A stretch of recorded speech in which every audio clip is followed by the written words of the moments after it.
That was such an inspiring panel. So incredible to really be able to experience and hear directly from leaders about the green revolution that's already underway. I think for many of us that have spent our careers working on climate change will recall that, initially climate change was about emissions and it was about something happening in the distant future. They called us tree huggers, right? You all remember that? As if it was just about trees. Fast forward to today, we've seen this incredible recognition and understanding that climate change isn't just a corporate social responsibility or a charity issue. It's material. It's part of what will define businesses and the economy of the future. But we want to make sure that's not just a talking point. The objective of our panel here is to really dive a bit deeper and to understand if that statement is in fact true. Is climate action and business value connected?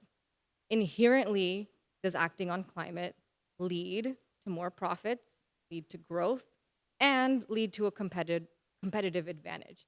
So I'm delighted to be here with three leaders that represent very different sectors and perspectives to shine some light on climate action and what it looks like in the context of the industry and the sector that you work in.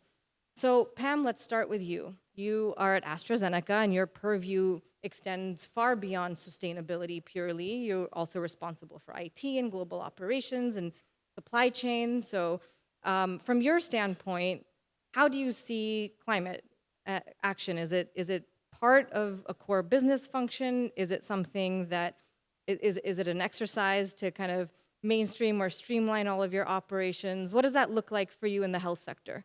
So it's a great question. Thank you. It's so great to be here today. So if I can back up a minute, before I came here this week, I was a bit nervous about the energy level, the momentum we've built. What would it be like and feel like this week? And it's super cool to see the momentum, the energy completely alive. But we cannot ignore the fact that there's a lot of challenges in the world today. And it takes a lot of resilience. So as I was hearing you speak, Shaila, the word I can think of is it takes a lot of resilience and determination to stay on course today. And more important than ever, that sustainability has to be integrated into your business objectives. That's the only way to do it. If you do sustainability as a function on the side, you're pushing that boulder uphill. So I'll give you one example. Within AstraZeneca, we work in this sweet spot of planet health, taking care of our planet, and taking care of human health, taking care of patients around the world. So one of the things we definitely see sustainability as a competitive advantage. We fundamentally believe operating sustainably means it's good for business, medium term and long term. The reason I skip short term because there's a lot of work to do in the short term. Right, I'll give you one example. We have a product called an PMDI inhaler. This is for asthma patients, rescue device. Patients depend on that device to stay healthy or save their lives. There's a component called propellant in that inhaler. It helps deliver the medicine directly to the patient's lungs. However, the propellant is also global warming potential. 6 years ago, we decided we need to set out and find a near zero global propellant, warming potential, so a more sustainable propellant for our inhaler. The only problem is it didn't exist. So we had to partner with companies to develop the more sustainable propellant. We invested over $500 million in doing safety trials, clinical trials, to ensure that the device is safe along with a sustainable propellant. And I'm so happy to say 6 years later, it's now a reality. We have approval in the UK and EU, and we are actually now supplying inhalers with sustainable propellant. Now, you may say, have AstraZeneca just gone mad? You invested $500 million in something that you didn't have to do. But we did it for two reasons. One, we believe if we did nothing, at some point in time, regulators around the world would say, you cannot supply that inhaler because it's bad for the environment, right? So we want to stay ahead of that journey. We want to be progressive. And the second reason is to show the industry an example and hopefully inspire and motivate other companies to do the same. Yeah, so it's almost like a pre-compliance measure, and so you're ahead of the game. You're going to save money that or a cost that would have incurred in the future. And so in that way, you've taken what may have been seen as a cost center into a value creation mechanism. Absolutely. And not forgetting the fact that if we couldn't supply this inhaler, ultimately, who suffers the most? The patients who need them. Yep, and the cost that they would bear in terms of their health and resource. I'd love to pull on that same thread of it not necessarily being easy. And Greg, I heard you speak a few months ago, and you were challenged as to why some companies may not be realizing the green revolution that we just heard about. That there's this inertia, and many of them refer to the higher costs or it just being really difficult. And you said that was lazy. Can you explain a bit more what you meant by lazy and what that means for how you run your business and your company, Octopus Energy? Yeah, like I'm conscious here. I don't want to be critical of individuals or companies, but in many ways, the opportunity to speak truth is the greatest service you can give people. And I think there are two forms of lazy in corporate world which are counterproductive in the world of energy. The first form of lazy is the traditional oil and gas industries who look at the world of clean energy and they kind of tried it. A lot of them have done a little bit. But just like Rupert Murdoch found social media difficult when he bought and then killed MySpace, they haven't been able to do the hard work to adapt to a different world. But the other kind of lazy are actually the ones that we often look at as being the good guys, the heroes. The clean energy companies that rely entirely on subsidies. Now, we need subsidies to get going in new industries. Because to begin with, the new industries, they're not at volume, they're not at scale, they're not the mature technologies. But if your business model becomes a permanent addiction to the subsidy, the problem is that one day, for example, when you've got cost of living pressures, citizens can quite easily be turned against that, and you lose the public support. So I think the really hard work is to say, actually, it is our duty to work unbelievably hard to find ways in which we can run a clean energy world that doesn't need subsidies, that can compete on its own merits. And I should say a couple of things, right? So one of the greatest inspirations for me is the movie Apollo 13. Look, the guys are up there, stranded on a crippled capsule, and no one on Earth gave up. The whole planet cared about the lives of those three guys. And there's a magic moment when the mission commanders put all of the pieces that are available on the station on the floor and the table and say, this is all we've got. How can we save them? And that's how we need to be thinking about this, right? We've only got one. That was three guys. The whole planet was transfixed. We've got a planet with, 8 or 9 billion people. I think we should be putting everything we can on the table and not being lazy in solving this problem. And look, I should say, I think we live this unbelievable. Let me give another movie reference. Indiana Jones and the Temple of Doom, right? Indy is running through the temple. The arrows are flying. The boulder is about to close the door, and he dives through, right? And magically grabs his hat because he's that cool. But that is the moment we are at, I think, which is we've had the easy times, but the technologies are just now, they're real. Solar plus battery, in half of US states, solar plus battery can generate 97% firm power for roughly the same price as your wholesale costs. That's available right now if we work hard to create the solutions for it. Electric vehicles in some countries, they're cheaper to buy than a petrol car, a gasoline, sorry, and they can be 3 or 6 times cheaper to run. Now, that we've got to change. Of course, we want to take the old industries with us. That's going to be hard work. But we cannot let the fact it's hard work stop us from doing it. But so that's really, really encouraging to hear, and it's great to see that you're leading the way through your company and your approach. But how do you balance affordability of your product to your customers with perhaps the higher upfront cost that you may need to invest in some of these greener solutions? I mean, look, first of all, this thing about higher upfront cost. When a factory installs a load of robots, yeah, that's a higher upfront cost, but it does it so it can cut prices immediately. Like, this investment in, if stuff is going to generate cheap electricity, we should be taking that low cost and not making an excuse as a higher upfront. Now, let's just talk about a few things. Now, this is why I want to talk about working hard and being innovative and creative. We work with house builders in 5 countries to build houses that don't have energy bills, right? They just have heat pump, solar panel, a battery, and a smart hot water heater, and we can optimize this stuff to eliminate bills altogether. They don't have gas, right? They're comfortable, they're cheap, and we've solved affordability in those houses.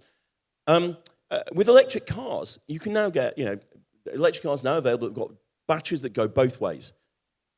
In a couple of countries, we offer people 12,000 miles of free driving as long as they plug their car in for a certain number of hours a month so we can use the battery as part of the grid, right?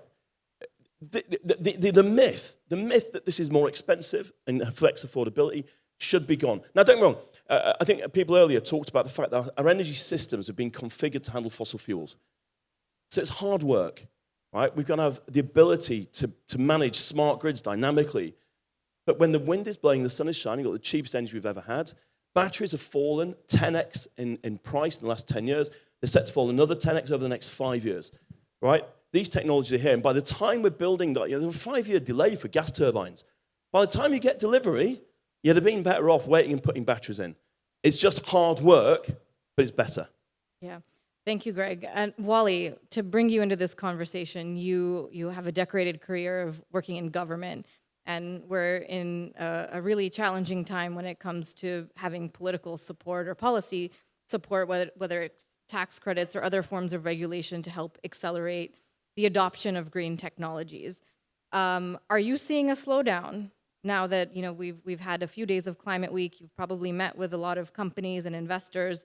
What is your take on where we are today, and is the lack of that regulatory push slowing things down and slowing us down? It's great to be here, and it's good to be here with both of you. And I think I'll start with cost, because I think that we often don't think about the true cost of not making the transition. And you start with that young person with asthma, that's a cost. You think about the person who can't farm on their land anymore, that's a cost. You think about irregular migration, that's a cost. You think about that family who owns a house on the coast and they can no longer insure that house on a coast, that's a cost. And I think the reason that despite what I'd call the headwinds, I remain positive about the medium term is because people are starting to see those costs. They're starting to see them in the United States in their electricity bills, which are going higher. And because they're going higher, now they're thinking, what can I do to reduce that cost? Can I install solar? Can I send back to the grid? And it's not only individuals, it's companies. And companies are saying, the cost of energy for my company, no matter who I am, is something I need to manage. And the best way to do that is to think through sustainable options, because I'm thinking about this over the long term. And you just heard the last panel where they talked about the solutions that are being developed around the world. And I think that because of the increase in cost, you're getting into a place where the economics on so many of these things now make sense in such a way that you're going to start to get to scale in places like India, in places like China, in parts of the world where you're seeing the population grow and you have the ability to reduce emissions over time. And in a place like the United States where you're right, the policy uncertainty has been rough. And you've seen, I spent a great deal of time working on the Inflation Reduction Act. We've seen a number of those provisions rolled back, but some of them still exist in terms of the tech neutral provision. There's still time on some of the provisions that were created in terms of years. And for many of these technologies, for example, you take solar and batteries, those innovations are likely going to pencil without subsidies over the next few years as these costs go up. So I leave the conversation seeing these headwinds, but recognizing that what all of you see, which is the costs keep going up, which is leading people to realize that we have to make the transition. Is it possible for the United States to still maintain any kind of competitive edge from what you've seen? And I think that assumes that we had a competitive edge in clean energy. And I think that one of the things we were trying to do was develop a number of these things. And one of the ways that we're going to do that, I think, is because some of these tax credits still exist that are going to give, for example, the tech neutral tax credit, which will give people the ability to invest in thinking about new technologies. For example, when you think about nuclear technology, small modular devices is something where the United States has the opportunity to think about development. But fundamentally, the goal here has to be that the United States, like every other country, is going to have to compete. And it's not, and I know we often focus on governments, but the truth is that this competition often happens at the level of companies. Companies that are innovating because, not only because they care deeply about addressing the energy transition, but because they see that this is something in which I can make money doing. And we're seeing that happen in companies here in the United States, but we're also seeing it happen in companies around the world. And ultimately, that innovation is going to be the key to having the kind of technology, because ultimately technology has to be part of the solution that's going to help solve this problem. Correct. Shada, can I add to Yes, that? please. So as Wally, as you were talking about cost, working for a life science company and doing what we do, the one thing I can think of in terms of cost, above and beyond what you say, are lives at stake. So we know the interdependency between climate crisis and human health. I don't know if you guys know, but 13 million people died around the world a year just from pollution and extreme temperature. So last night at dinner, I said this to my neighbor, and they thought it was pretty cool. I'm going to share this with you. And I said, when we transition to green energy, when we decarbonize our value chains, when we are generating less waste and using less natural resources, do you know you are contributing to saving lives? Simply put, we are all interdependent. It takes each and every one of these things that we are talking about, no matter what sector you are in, one action at a time to make a difference. Yeah, and I want to ask you also, Pam, there's no conversation today that will be complete without artificial intelligence and talking about, especially if we're talking about competitive edge and the future. How are you using AI from a sustainability standpoint to maintain or advance your competitive edge at AstraZeneca? I think that's a great question. So I've got multiple day jobs. I speak to myself about sustainability targets. It's pretty cool, right? We build it into business strategy to make sure we meet our targets. On AI, I get a lot of questions when I get out there and talk about AI and saying, Pam, it's so energy intensive. Look at all these data centers coming up. It's not sustainable for AI. And I said, well, look at it in the other way. You can reject AI or you can embrace AI, and you can use AI for the right things. So the things that we use artificial intelligence in, for example, when we do drug development process, we can actually use artificial intelligence to help us come up with greener chemistry, shorter development time, right? A drug manufacturing process, which is part of my day job, in a much energy efficient way. So net, you are better off. We can deliver innovative medicines to the patients earlier, more efficiently, more effectively, and generate less waste. So we are absolutely using artificial intelligence in such a way. The other thing is we are also using AI to help us with insights and data. So 1 in 10 people around the world has some form of kidney disease. And late-stage kidney disease patient ends up with dialysis. And we know dialysis is horrible for the patient, really bad for the families, and bad for the community, and it costs a lot of money. But I don't know if you know, each year, dialysis uses 169 billion liters of water. I'm an engineer, so I love numbers. And it generates over 1 billion kilos of waste. So we are now driving evidence and data and insights to help the healthcare systems in various countries and say the power of prevention, early diagnosis, early treatment. Because when you do that, early action on these disease, not NCDs, for example, can actually defer resource-intensive and cost-intensive treatments for the patients. A great example of the use case of AI. And Greg, it's integral into your technology as well. Can you tell us a little bit about how AI is helping to increase your profit margin and make your product better for customers? Yeah, in fact, let me talk about AI from two perspectives. So very briefly to answer that question, look, just in the UK, we work in 30 countries, but just in the UK, we process 300,000 rows of data every second, which is 30 times more than Visa globally for payments.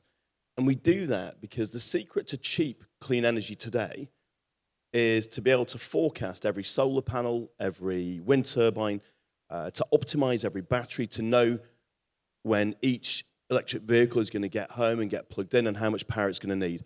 Because that way you can continually try and match the power consumption to the power generation. And that enables you to use the cheapest forms of power, the wind and solar, as they're generated. And you can only do that with vast amounts of AI. But I think the other thing that, the conversation that I've had a lot more this week has been about the power for AI.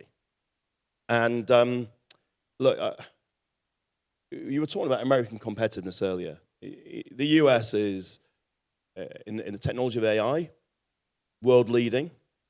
There are some other countries doing incredible stuff. But the tech companies that want to build the huge data centers have got the opportunity here to be climate heroes and to do so in a way which is beneficial for their businesses. Too often, though, the tragedy is it is feeling easier for them to slightly tweak their climate goals and pretend that gas is green. It's not. Burning gas to power data centers is climate destructive. Let's be really clear. Now, I'm a business. I understand the imperative to get out there fast ahead of your competitors. They've got the greatest amount of capital in the history of business right now to build data centers. But it's the Middle East. It's in the UAE that a company, Mazda, has announced the first 24/7 firm power data center powered entirely by solar and batteries, a gigawatt, enough for the biggest of biggest data centers, and at a price that's competitive with gas. And you could be doing that in the US right now in a whole bunch of states. And I think that if there's anybody here from the hyperscalers, you have to work a little bit harder. But once you learn how to do this, you break free from the delays, the pain, and the cost of dealing with the utilities. And actually, the technology breakthroughs you can make there will enable everyone to benefit from cheap, clean power. So I think it gives us a phenomenal opportunity, but it'll require people to work a little bit harder right now. But they've got the greatest amount of capital ever in history to do it. So that's my plea. Wonderful. Wally, let's close. Yeah, and I think what I would say is that you asked me a question about U.S. innovation first, and I think a place where we probably don't have an innovative edge is when it comes to clean energy technology, but clearly when it comes to artificial intelligence, we do. And my hope is that that edge is going to put us in a position where we can help invest some of that edge in thinking about clean energy solutions going forward. How does that technology, and you mentioned one, which is just efficiency. If we could make our grid just 15% more efficient, which we think we can do using AI, that would dramatically reduce energy use in the United States. We could use that kind of technology globally. My view is that when it comes to thinking about building these data centers, one of the things we've got to do in the United States, and we have to think through globally, is how is our regulatory infrastructure making it possible for people to do things like build more power supply close to a data center? How do we pass something like a tech-neutral permitting reform in America, which will allow us to put more energy online more quickly? And my view is that if you give solar the ability to compete against gas in terms of being put online, you're going to see more solar. So I think we've got to start thinking creatively about how we think about artificial intelligence being useful to reducing the cost of technology deployment, but also thinking about how we power this data center boom in a way that gives us the ability to experiment in new ways of powering our entire grid, not just here in the United States, but around the world where these data centers are going up. So thank you for having us. Yeah, well, thank you all so much for your insights, your candor, and the inspiring anecdotes and examples of how this plays out in your respective companies and industries. I hope that we've done our part to convince all of you that climate action and innovation does indeed offer a real material competitive edge, and I look forward to continuing the conversation with all of you. Thank you. Thank you. So this concludes our program. We'll just finalize here. Just so thank you to all of our speakers for all of our sessions and for contributing to this really, really important discussion and series of sessions that we've had that have really spanned the range of the inspiring comments from Sylvia Earle and really anchoring all of us in the spirit and in our hearts and in what keeps us working towards the goals that we all share. But also to thank you to all of our speakers that have really brought their full selves, brought their experiences and understanding from their own companies. So we're so grateful to all of you. Thank you again to all of our moderators and speakers.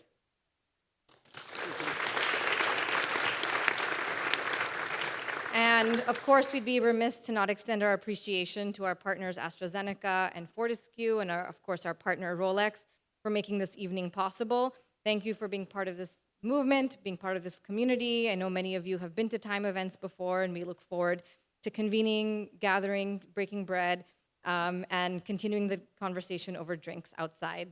Thank you.